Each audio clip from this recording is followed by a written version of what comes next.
Rebonsoir, nous sommes vendredi 8 mars, c'est le soir, et j'ai l'intention de vous présenter ce livre. Psychologie des couleurs, leurs impacts sur notre quotidien de FB.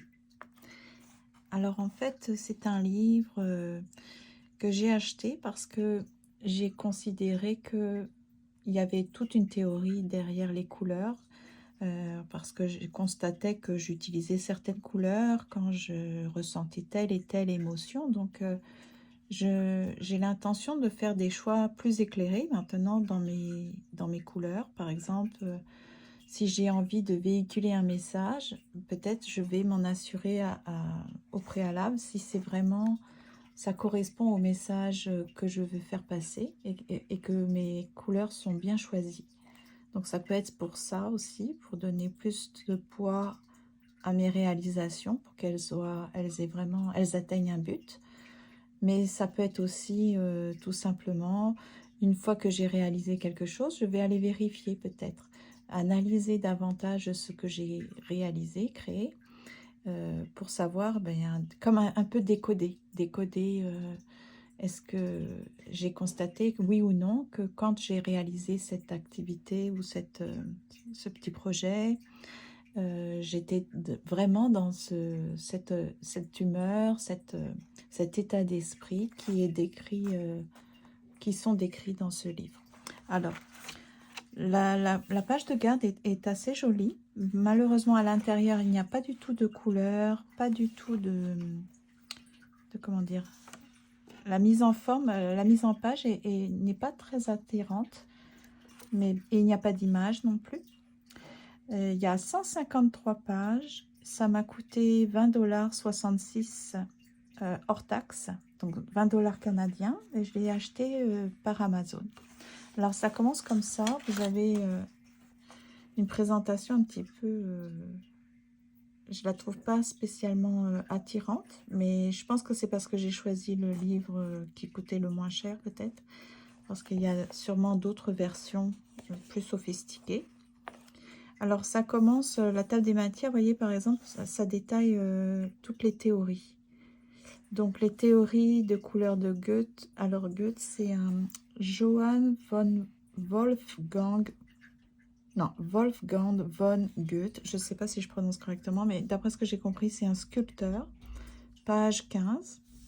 La théorie des couleurs de Munsell, page 16. Il a créé un atlas chromatique et la roue des couleurs.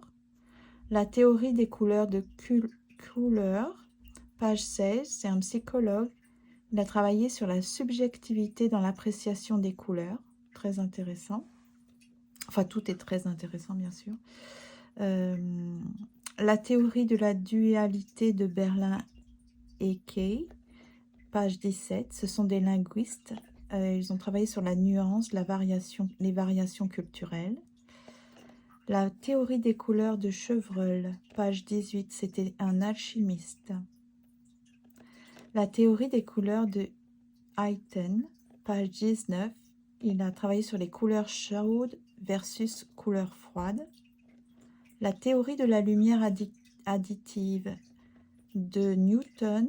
La théorie de la lumière soustractive. Alors, additive, c'est en plus. On part des couleurs primaires et en ajoutant, on obtient des couleurs secondaires. Donc, c'est grâce à Newton qu'on a toute cette théorie-là. Page 20.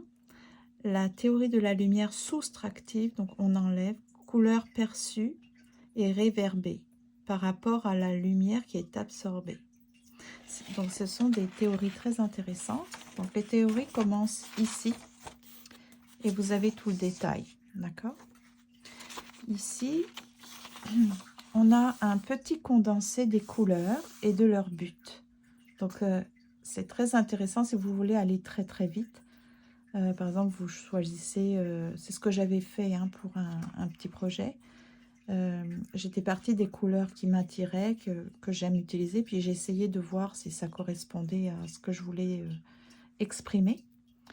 Ou alors, sinon, vous avez d'autres possibilités.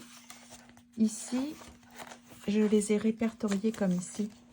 Par exemple, si je veux exprimer des émotions, dans ce cas-là, je me réfère à ces pages-là et je vais aller sélectionner les couleurs qui correspondent aux émotions que je veux exprimer. Donc les émotions, les comportements, notre perception, notre environnement, notre passé. Hein, vous vous rappelez, je m'étais servi de ça pour mon arbre. Lorsque je voulais parler de mon passé, de mon enfance, ensuite je voulais parler du présent et de l'avenir. Donc il y a des couleurs vraiment spécifiques pour traduire tout ça. Notre culture, notre corps, nos relations, pardon, la créativité, performance professionnelle, expression de soi, je dois compléter, je n'ai pas marqué, la beauté, les marques, ah oui c'est très intéressant, c'est très, en fait, les couleurs ne sont pas choisies au hasard lorsqu'on veut nous faire acheter quelque chose, un produit. Donc ils réfléchissent beaucoup là-dessus, ils font des études de marché, et en fait ils cherchent à nous influencer évidemment pour nous faire acheter le produit. Donc les marques, l'éducation, la santé mentale, voilà, la publicité, la psychologie du shopping, la psychologie du design. Donc c'est, franchement, c'est très profond. On pourrait penser que c'est complètement anodin et qu'on n'est pas influencé ou influençable. Et en fait, c'est comme tout. Si, on peut être tout à fait influencé et influençable. Donc, ça vaut la peine si vous avez envie d'approfondir le sujet, de découvrir pourquoi est-ce que vous utilisez plus une couleur qu'une autre. Et puis, quelles sont les couleurs les plus, on va dire, j'ai envie de dire les plus recommandées pour exprimer certaines émotions ou certaines pensées. Donc voilà, c'était pas une vidéo très longue et c'était aussi pour vous permettre de faire un choix plus éclairé. Est-ce que vous avez envie de l'acheter, d'approfondir le sujet ou est-ce que c'est bien correct comme ça pour vous? Voilà. Donc, bah, bonne soirée.